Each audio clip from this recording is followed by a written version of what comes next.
Bem-vindos a mais um anedotário. Chamo-me Roberto Gamito. Este projeto é em torno das anedotas e os seus mal-entendidos. Há duas formas de atuar neste projeto. Uma é pegar numa anedota e analisá-la humoristicamente, em havendo talento. E a outra vertente será uma componente mais teórica, onde tento esmiuçar algum mal-entendido, fazer um micro-ensaio em torno de um tema relativo à anedota. Prossigamos. Pego num texto que comecei a ler no episódio anterior, que ficou pela rama, isto é, peguei apenas em duas frases e divaguei em torno delas, levou-me para sítios que eu não estava à espera, tal como a descendência do Miguel Esteves Cardoso na comédia portuguesa e como esse ponto de vista parece-me atualmente tacanho, um sumário do que aconteceu no episódio anterior, retomando o fio. A anedota dá-nos um contributo para o entendimento de uma comunidade. As suas manias, fobias, as suas valências, os hábitos sociais, os desejos, os recalcamentos, os heróis, as vítimas, os marginais, uma visão do mundo ou o destino. Um exemplo é a compilação de piadas. A primeira compilação de piadas conhecida, chamada Filogelos. Por exemplo, nessa altura havia uma obsessão pela figura do eunuco. O eunuco chegou aos nossos dias quase como abstração. É um marcador desse tempo, tal como nós temos hoje, por exemplo, a influencer, a feminista, o trans, são figuras com as quais gostamos de entabular conversa, pensando só no capítulo humorístico. Pertencem ao nosso ideário, caso a sociedade vá para outro sítio, será um marcador do século XXI que será visto com curiosidade pelos vindouros. Cada época tem as suas figuras, ou, no parecer do Foucault, no livro dos Anormais, tem, por exemplo, o onanista. O onanista, durante algum tempo, foi a figura onde convergiam todos os olhares, condenatórios sobretudo. Essas figuras, ao serem escarnecidas em anedotas, revelam a sua importância num determinado tempo. Na passagem da anedota para a piada, pensando que são dois formatos diferentes, passamos de uma ideia de comunidade para a ficção de identidade.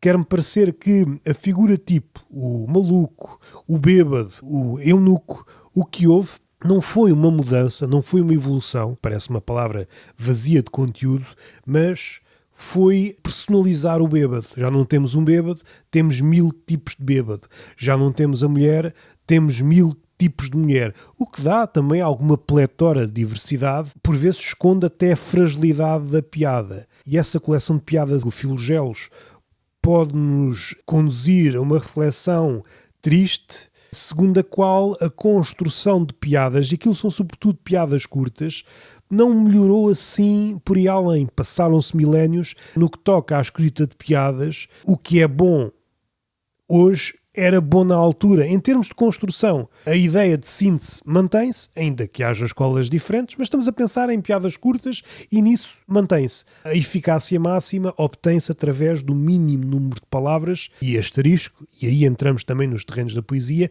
o mínimo de palavras certas, a combinação mínima e certa de palavras para obter determinado efeito, a miúdo o riso. Continua a ser assim. E isto é válido também na poesia, e se for poesia cómica, então estamos nos mesmos domínios. A única diferença é que a síntese ainda vai para um patamar acima, cilindrando até, se for essa a vontade, algumas regras da gramática, pontuação. Para obter a condensação máxima, a síntese máxima, não se importa de abalroar certas regras que nós absorvemos como inabaláveis. A comédia, por norma, não vai até aí, mas persegue o ideal de síntese. Do ponto de vista cínico, esta mudança da ideia da comunidade e das figuras tipo para a identidade de que eu sou singular, eu estou a contar a minha história e a minha história é diferente de todas as outras, cria a ilusão de diversidade, quando depois na prática, se analisarmos piada a piada, damos-nos conta que uma piada antes do nascimento de Cristo, na sua construção não difere muito da piada que hoje é levada a palco pelo comediante stand-up. É personalizável. A mulher não é mulher, é um tipo de mulher, damos mais detalhe, perdemos mais tempo no detalhe. Do ponto de vista da condensação, da síntese, podemos até dizer que perdemos. Se o critério é menos palavras para obter a máxima eficácia em termos de piada, então perdemos. E é factual. Basta analisarem piadas do Filogelos ou piadas depois, ou mesmo literárias. A literária já é diferente porque aí estamos noutro campeonato e a síntese pode ser relegada para segundo ou terceiro plano quando a ideia é construir um raciocínio ou uma realidade mais robusta. Dou uma reprimenda a mim próprio por ter avançado para conclusões tão precipitadas. Uma coisa posso asseverar, no campeonato das piadas curtas, não sei se estamos melhor. Factualmente não sei se estamos melhor. Podemos dizer que há ângulos diferentes, evidentemente. Estamos a escrever piadas em cima de ombros de gigantes. Se houver uma vontade de procurar o que foi feito, partindo daquilo que foi feito, dar aqui um lamiré diferente. E são sempre ganhos infinitesimais. Ora, se não tivermos isso em conta, podemos correr o risco de estarmos a fazer as mesmas coisas. Há um exemplo estudado academicamente que analisa aquele sketch dos Monty Python do papagaio morto como uma espécie de devedor ou descendente de uma piada que está presente no Filogelos. Só que não é o papagaio morto, mas é um burro morto. A ideia está lá. Onde é que começa a novidade e onde é que começa o plágio? Não sei se era uma reflexão frutuosa. Talvez adiantemos isto. A novidade nunca é tão nova quanto aparenta e nós nunca estamos num ponto tão diferente quanto aparentamos. Nós somos muito mais devedores daquilo que desconhecemos. Temos uma tradição de séculos e milénios para trás de pessoal que andava a escrever piadas. Talvez nos devêssemos, não digo responsabilizar porque é uma palavra não sei se adequa aqui à esfera da comédia, devemos consentir que a humildade se aposse de nós e olhar para aquelas piadas como uma espécie de oficina de comédia. Quer-me parecer que aquelas piadas estão muito mais rente ao osso do que aquelas trazidas a palco. O tom da conversa também se pode ter apossado da comédia propriamente dita, fragilizou. Se por um lado fragilizou, se formos muito crus e o único critério é o número de palavras, aí parece-me verdade insufismável. Do outro ponto, não sei se sou cínico ou não, teria de averiguar de onde partem estas palavras.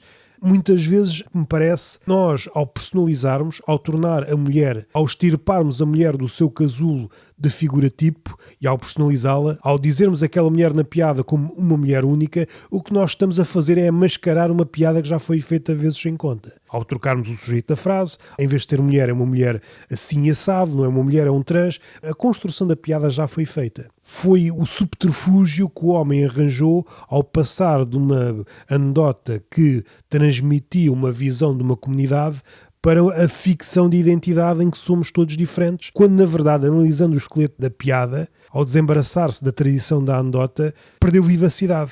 A piada está morta. Não pode passar de boca em boca, não pode passar de comediante em comediante à procura da sua versão afinada, ou pelo menos precisa de tempo, algum distanciamento. Seria engraçado analisar isso. Entravam logo as dinâmicas do plágio, aí entra as dinâmicas de poder. Há pessoas que podem fazê-lo e depende do sítio de prestígio onde estão em determinado momento. Há pessoas que rapinam, é bom rapinar quase tudo e são vistas como pessoas talentosas, e depois há outras às quais não lhes damos abébias. E este aparato talvez nos fosse útil se a ideia fosse perceber onde é que acabou o império das anedotas e começou o da piada. Havia menos agrimensores ou portageiros quando a anedota passava de boca em boca.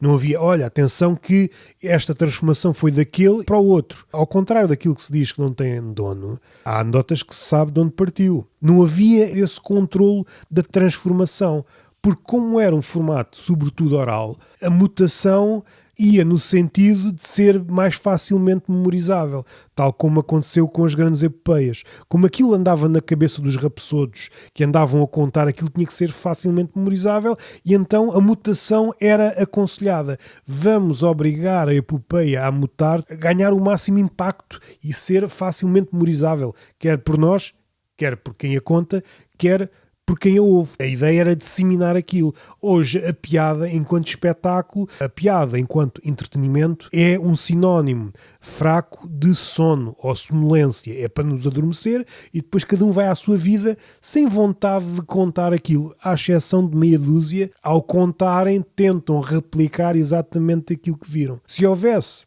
uma pinga de arte neste assunto, a ideia era o passo seguinte, era transformar isto noutra coisa. Geração para geração, até que desprendêssemos o vínculo da origem da piada e o último do chã nessa linha de montagem. Já não sabíamos de onde é que essa piada partiu. Começou com o Mourinol, acabou como fonte, e se calhar esse não é o último apiadeiro, ia se transformar num avião qualquer, uma coisa completamente fora da órbita, mas graças às sucessivas metamorfoses ao longo das gerações, graças à língua, que é uma língua viva. A anedota foi viva até encontrar a sua formulação final, sendo que nunca é final, está sempre sujeita a adaptações. A piada, quando surge, estou a pensar num produto fechado, surge com a convicção de que está fechada. Esta é a melhor forma e não mexam mais. E se mexem, entra a noção de propriedade. Analisando isto de outro ângulo, a anedota tem um cunho mais comunitário, a piada é mais apegada à ficção de identidade. E eu utilizei aqui ficção porque me parece, é assim que eu a vejo. A identidade é mais uma espécie de obstáculo à metamorfose. O caminho da metamorfose parece-me sempre mais frutuoso. Se nos apegarmos a uma identidade, o que estamos a fazer é impedir a possibilidade de sermos outra coisa. E este foi mais um anedotário. Hei de continuar, li aqui mais 2 ou 3 parágrafos e sigam-me nas redes sociais. Ponham 5 estrelas no Spotify, sigam o Action, onde eu falo sobre assuntos de stand-up. Isto aqui é mais relacionado com anedotas, como ponto de partida, e faço paralelismos com outras esferas circunvizinhas da anedota, da comédia, e talvez até extrapolo para outros assuntos, tal como foi o caso de hoje. Isto é uma proposta, não é fechada. Pensei na anedota enquanto objeto comunitário e na piada como algo mais ligado à propriedade. Chamo-me Roberto Gamito e até ao próximo anedotário.